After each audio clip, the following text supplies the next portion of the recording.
सन 1409 में जे ने जलक स्कूल की स्थापना की थी। इस स्कूल के माध्यम से बौद्ध धर्म का प्रचार किया जाता था और यह जगह भारत और चीन के बीच थी, जिसे तिब्बत नाम से जाना जाता है। इसी स्कूल के सबसे चर्चित छात्र थे ग्याल्दुन ध्रुव, जो आगे चलकर पहले दलाई लामा बने। बौद्ध धर्म के अनुयायी दलाई लामा को एक रूपक की तरह देखते हैं। इन्हें करुणा के प्रतीक के रूप में देखा जाता है। दूसरी तरफ इनके समर्थक अपने नेता के रूप में भी देखते हैं।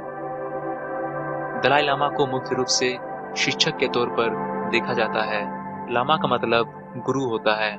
लामा अपने लोगों को सही रास्ते पर चलने की प्रेरणा देते हैं। 1630 के दशक में तिब्बत के एकीकरण के वक्त से ही बौद्धों और तिब्बती नेतृत्व के बीच लड़ाई शुरू हो गई थी। मांचू, मंगोल और ओइरात के गुटों में यहाँ सत्ता के लिए लड़ाई होती रही है। अंततः पांचवें दलाई लामा तिब्बत को एक करने में कामयाब रहे थे। इसके बाद ही तिब्बत सांस्कृतिक रूप से संपन्न बनकर उभर आया था।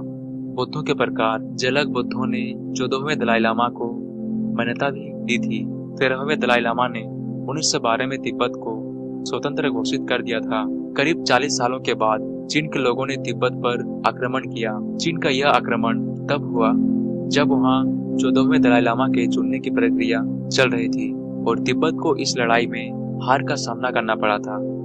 कुछ सालों बाद तिब्बत के लोगों ने चीनी शासन के खिलाफ विद्रोह कर दिया।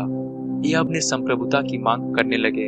हालांकि विद्रोहियों को इसमें सफलता नहीं मिली और उस वक्त दलाई लामा को लगा कि वह बुरी तरह से चीनी चंगुल में फंस जाएंगे, इसलिए उन्होंने भारत का रुख किया। साल 1959 में दलाई लामा के साथ भारी संख्या में तिब्बती भी भारत आ गए। चीन को भारत में दलाई लामा को शरण मिलना अच्छा नहीं लगा और तब चीन में माओ त्से-तुंग का शासन था। दलाई लामा और चीन के कम्युनिस्ट शासन के बीच तनाव बढ़ता गया और दलाई लामा को दुनिया भर से सहानुभूति मिली, लेकिन अब भी वह निर्वासन की ही जिंदगी जी रहे हैं। चीन तिब्बत संबंधों से जुड़े कई सवाल हैं जो लोगों के मन में अक्सर आते हैं, जैसे कि क्या तिब्बत चीन का हिस्सा है? चीन के नियंत्रण में आने से पहले तिब्बत कैसा था और इसके बाद क्या बदल गया? तिब्बत की निर्वासित सरकार का कहना है कि इतिहास के अलग अलग कालखंडों में तिब्बत विभिन्न विदेशी शक्तियों के प्रभाव में रहा था। मंगोल, नेपाल के गोरखाओं, चीन के मंचू राजवंश और भारत पर राज करने वाले ब्रिटिश शासक सभी की तिब्बत के इतिहास में कुछ भूमिकाएं रही हैं, लेकिन इतिहास के दूसरे कालखंड में वो तिब्बत का हिस्सा था जिसने अपने पड़ोसियों पर ताकत और प्रभाव का इस्तेमाल किया और इन पड़ोसियों में चीन भी शामिल था। दुनिया में आज कोई ऐसा देश खोजना मुश्किल है जिस पर इतिहास के किसी दौर पर किसी विदेशी ताकत का प्रभाव या आधिपत्य न रहा हो।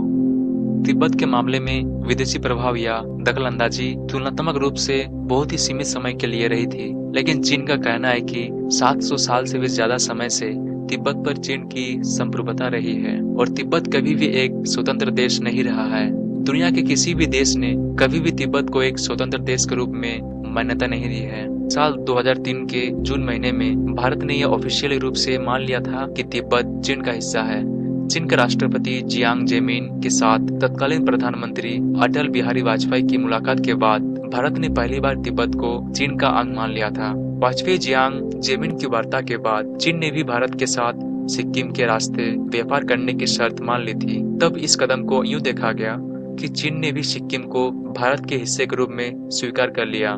भारतीय अधिकारियों ने उस वक्त ये कहा था कि भारत ने पूरे तिब्बत को मान्यता नहीं दी है, जो कि चीन का एक बड़ा हिस्सा है, बल्कि भारत ने उस हिस्से को ही मान्यता दी है जिसे स्वायत्त तिब्बत का क्षेत्र माना जाता है। तो दोस्तों, ये था आज का हमारा यह एपिसोड। आपको कैसी लगी आप हमें कमेंट के माध्यम से बताएं और अगर आपको ये वीडियो अच्छी लगी तो आप अपने फैमिली फ्रेंड के साथ शेयर जरूर करें। धन्यवाद।